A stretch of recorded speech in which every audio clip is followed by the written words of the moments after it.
Tara guys, samahan niyo po ako magluto ng pinakapaborito kong gourmet tuyo flakes. Let's go!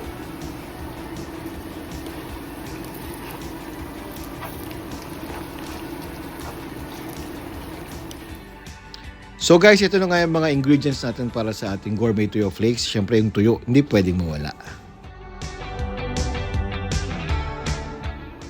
At syempre guys, isa sa mga pinakaunang steps sa pagluluto ng gourmet tuyo flakes ay ang pagpiprito po ng tuyo. At when you do that, kailangan bahagya lang ang pagpiprito tapos papalamigin.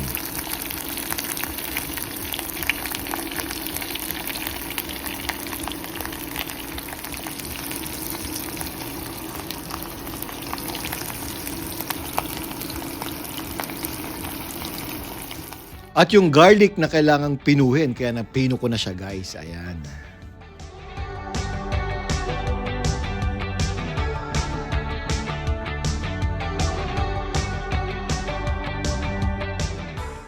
Ito naman guys yung hinimay ko na tuyo. Actually, pinrito ko muna ng bahagya yan. Pinalamig ng konti, tsaka hinimay. At dahil available ang green olives dito sa bahay, kaya naman nilagyan ko na siya ng green olives. Na tunay naman talagang masarap sa ganitong mga tuyo flakes. Siyempre, meron din tayong sliced na onion. Ito, pinino ko rin siya na white onions, guys. At siyempre, yung ating peppers, yung ating siling haba na pinino ko. Ayan.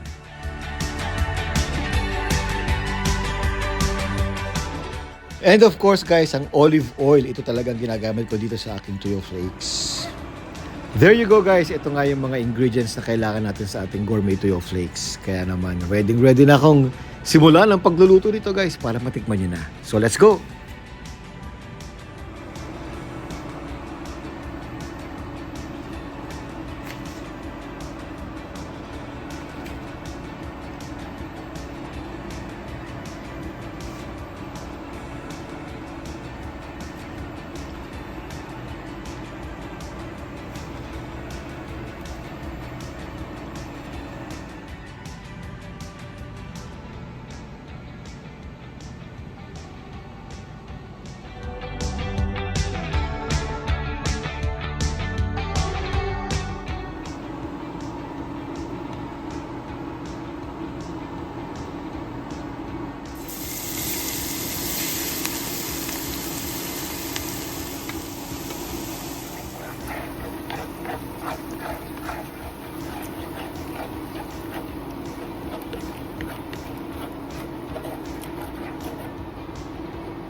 At this point guys, sinamahan ko na rin siya ng sliced onion kasi masarap din to sa tuyo flakes talaga.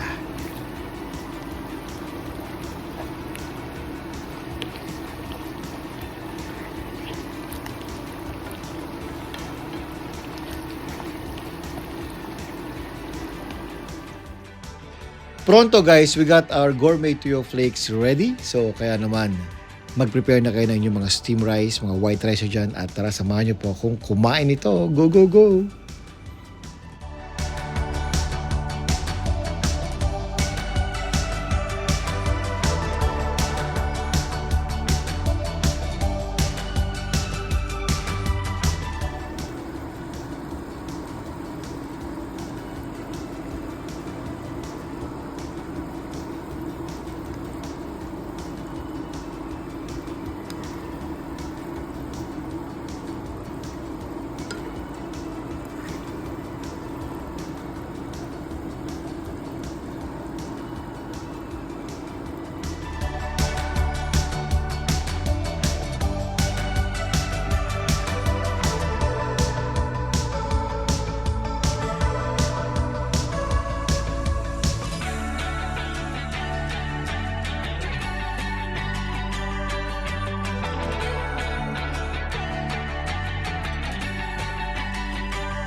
dahil nga po inspired itong aking gourmet tuyo flakes mula sa gourmet tuyo flakes ni Clarissa's Kitchen, kaya naman dito ko po sinalin ang aking nilutong gourmet tuyo flakes.